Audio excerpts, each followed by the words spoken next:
Taiji, what do you want to eat? If you don't know, palak paneer and puri. I look like puri. Princess.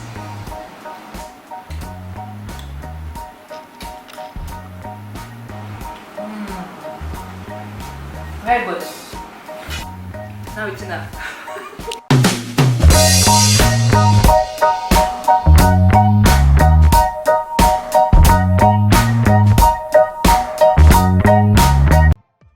Hello everyone and welcome you back in another episode of Around the World on Many Plates. This is your chef Bharat and today I am looking like a featherless chicken. I just went to a wrong saloon and well, it is what it is. But anyways, today I'm covering one dish which is so common that even my Italian, German, French and even Arabs, they tell me to make it every time they come to my house. What it is? You can see it in the background is spinach. It can't be anything else apart from palak paneer.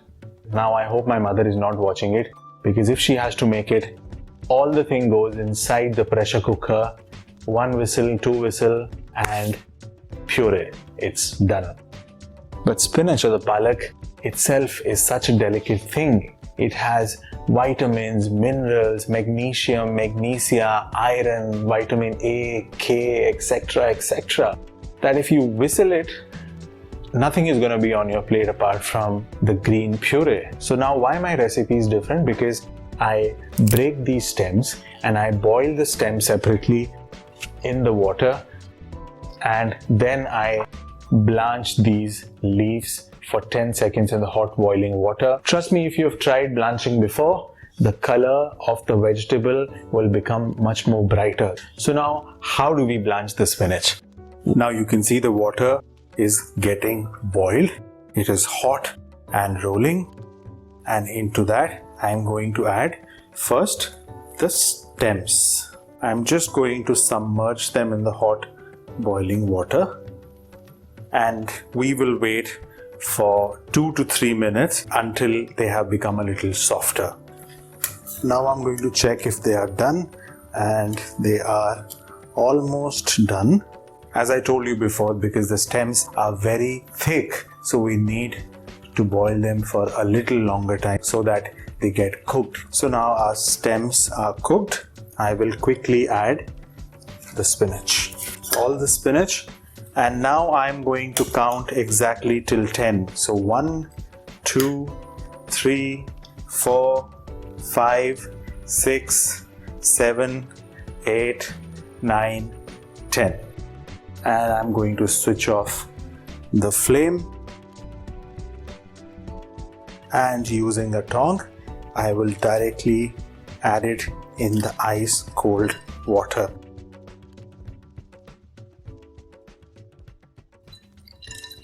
Now this is called blanching, and now the ice will give a shock to the chlorophyll which is present inside the spinach, and the cooking will stop immediately because I have used ice water. And one more thing, remember, is do not cover your green leafy vegetables while blanching. Have you seen spinach so green before that even the stems are cooked and even the leaves are not soggy at all?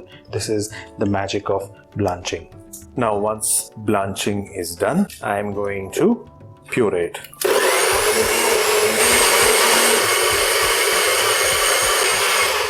Now remember to make it as fine as possible because you don't want the gravy to be very fibrous. So now let's start cooking by switching on the flame.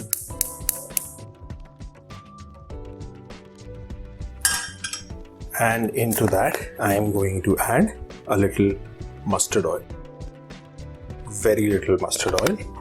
Now once the oil is hot, I am going to add half a teaspoon of cumin, half a teaspoon of fenugreek seeds, 1 red chili, and now I am going to add half a cup of onions to it. Now this dish should be more palak, paneer and less of other spices. So we are adding a very little quantity of onions to it. We will saute it till golden brown. You know, in Ayurveda they say that all the diseases begin from your intestine and food should be a medicine. So now this food is definitely a medicine because spinach is innately hot in nature. So it has a very hot effect when it reaches your intestine. So we will use some of the spices today that will bring it down, and I will discuss them as they come. Now the onions have reached a little brown. To this I am going to add very little amount of garlic. But in the north you will see that this dish is heavily flavored with ginger and garlic. But today we are doing an Ayurvedic recipe, so all the ingredients are controlled, and here goes your ginger. I think 2 or 3 grams of garlic is good, which is 4 to 5 buds, and half a ginger bud, and we will let it cook for some time. And into this, at this stage, I will add asafoetida, which is also called hing. Now hing is very good for digestion. It is very good for releasing all the gases, heals your intestine, and it has some anti-inflammatory properties also. It is very good for women if they are menstruating. So now my ginger and garlic is almost ready. And if you remember, in the last video I told you about turmeric and the properties of turmeric. So today I am going to use some fresh turmeric, and as you remember that turmeric has curcumin in it, and curcumin is only fat soluble. So there is a fat which is mustard oil, and the curcumin will get dissolved in the oil, and curcumin has again anti-inflammatory, antibacterial, antiviral properties. And into that I am going to add 1 teaspoon of coriander powder. Now coriander again is a little cold, and onion, ginger and garlic, everything is a hot spice. So the coriander will just smooth it up. So into that I am going to add spinach. Now I'm just making it for one person, so my quantity is very less, but you can regulate the quantity as required. So I will increase the flame now. So now spinach, as I told you initially, that is innately hot. This dish is generally consumed during winters because then it keeps your body warm from inside, but you can have it in summers. This way, the way I'm making it. Now we will mellow down the heat of the spinach by using one ingredient which is coming shortly.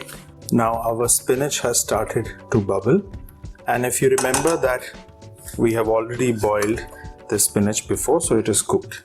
Now I have already told you that spinach is hot, and what I'm going to do now is I'm just going to add a little cream in it, because all the dairy products as per Ayurveda have a cooling tendency. So you can skip this part, skip adding cream during the winters, but in summers you can add the cream. It will also give it a lovely color, and it will also change the tendency, the heating tendency of the spinach in the body. I've told you not to cover any green leafy vegetable while making, and do not add salt into them, especially if you're making a puree. Always add the salt at the last, otherwise they will get discolored. But I'm going to cover it, but not completely, but like this, so that it doesn't splatter. Now it seems like it is almost done. The cream has completely cooked. Now into that I am going to add the cottage cheese, which is paneer.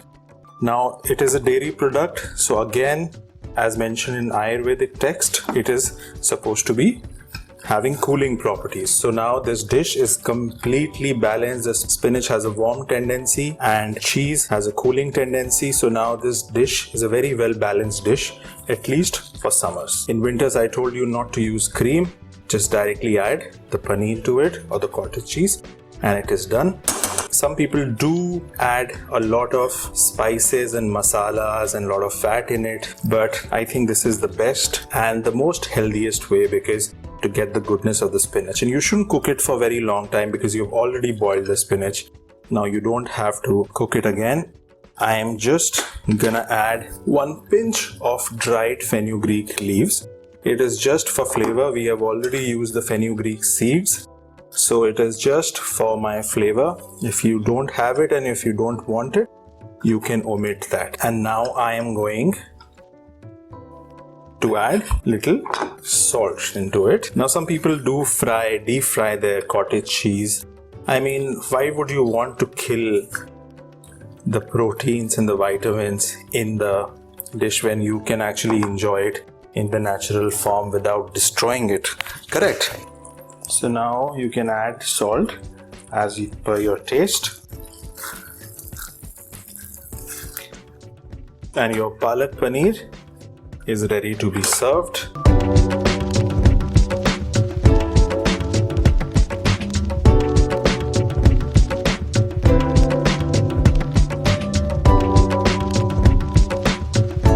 So I hope you enjoyed the video, and if you liked it, please do try it at home once. I am telling you, people will be surprised that how have you managed to save the flavor of spinach. You will realize for the first time that you are having palak in the palak paneer. I'll see you with more recipes in the future. Till then, good night and goodbye.